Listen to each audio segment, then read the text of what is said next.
In topic D, students will practice counting on using 5-group cards in lesson 14, using their fingers to track in lesson 15, and counting on to find the unknown addend in lesson 16. Let's look at the work of lesson 14 right now. In lesson 14, for the first time, students are seeing that first addend as a number that's representing unseen crayons, so that students can't count all. Hey, Zhang, let's count from our first part, the 4, and count on the crayons that we see outside of the box. Okay. 4, 5, 6. How many crayons do we have in total? 6 crayons. Hey, John, use your 5-group card to represent and write the number sentence to show our 2 parts and how they equal the total.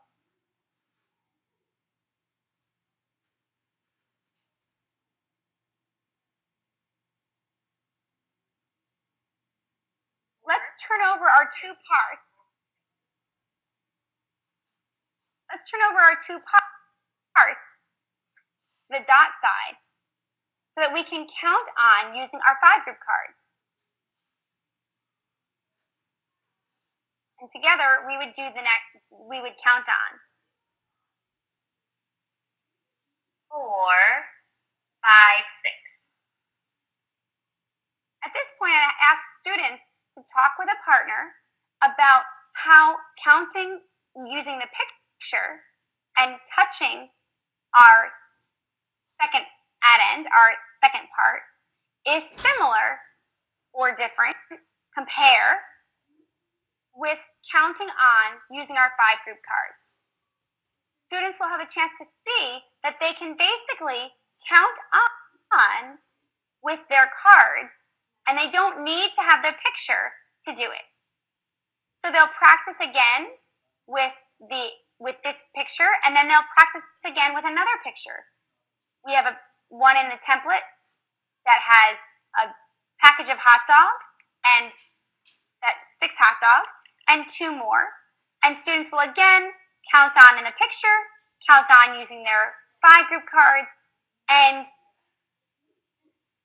practice seeing that they can count on using the cards. This is helpful because when they come to a decontextualized situation, they'll be able to use their cards even when there is not a picture. So Hei Zhang is going to show us what I would project on the screen, which is an addition sentence. 4 plus 3 equals an unknown total. Hey, John, can you project that on our document camera right now? Students would use their 5-group cards to create this number sentence and count on from the second card to identify the total.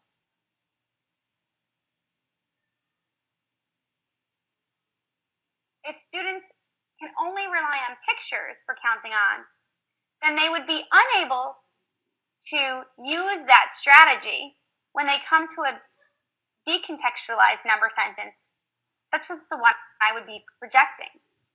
The 5-group cards give them a tool for counting on. You would work with your students with many different number sentences to give them practice at counting on in this way. Look through your problem set to see how students will work through picture number sentences that parallel with pictures, and then decontextualize number sentences. If you're with a group or a partner right now, you may want to pause the video to discuss the simple to complex sequence that you'll see across the 2 pages for the problem set. In lesson 15, we'll continue to practice counting on, but now we'll use our fingers to track. 4 plus 3 would be, we would use the strategy of saying 4, 5, 6, 7, and see that as we use our fingers, we can track our counting on to solve. And then, in lesson 16, students practice and work with counting on to find the unknown add-in. In the lesson, I would tell my class, as we started, that I had 7 beads, or perhaps 7 two-sided counters, or 7 of some other material that you've been using in class. I had 7 beads, and I dropped them all. And I picked up as many as I could find, but I'm not sure that I have them all yet. Let's see how many beads I found. And I will usually try to put them in a 5-group formation, and then we'll count. 1, 2, 3, 4, 5. Do I have all 7 of my beads? Many students will have a very quick response and say they did not. So let's count on to determine how many more beads are still missing. 5, 6, 7. Some students will find counting on to find the unknown add-in somewhat challenging because they're used to saying the total when they finish tracking. In this case, students will be able to visualize the scenario and help them see that I'm not looking for the total 7. I'm going to ask how many more beads are missing, and the answer is going to be 2. And then I will look under the rug where I have secretly already placed 2 more beads, and I'll say, oh, look at that, we found them. Excellent, thanks for helping. And then the students will continue to practice counting on using some decontextualized. We'll actually do some more problems with the beads, but now using our mystery box and say, okay, let me take these 7 beads and I'll put some away, and then I'll put out the beads that are not in the box. And I'll say, okay, how many do I have here? 4. Let's figure out what's in our mystery box. 5, 6, 7. How many beads should be in the mystery box? 3. And then I'll open the mystery box and see that I had 3 beads that were in the mystery box.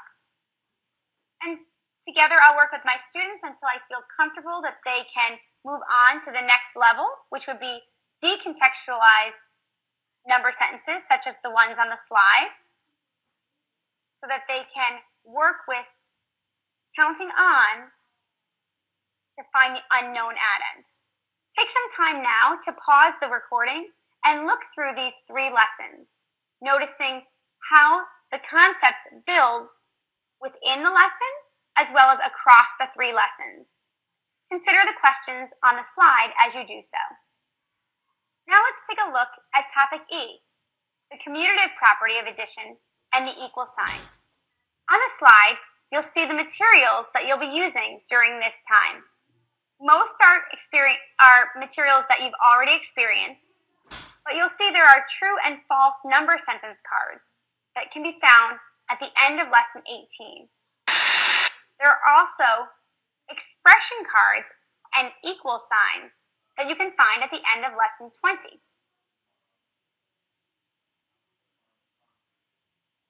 You'll want to print these out and cut them up to use for the lessons.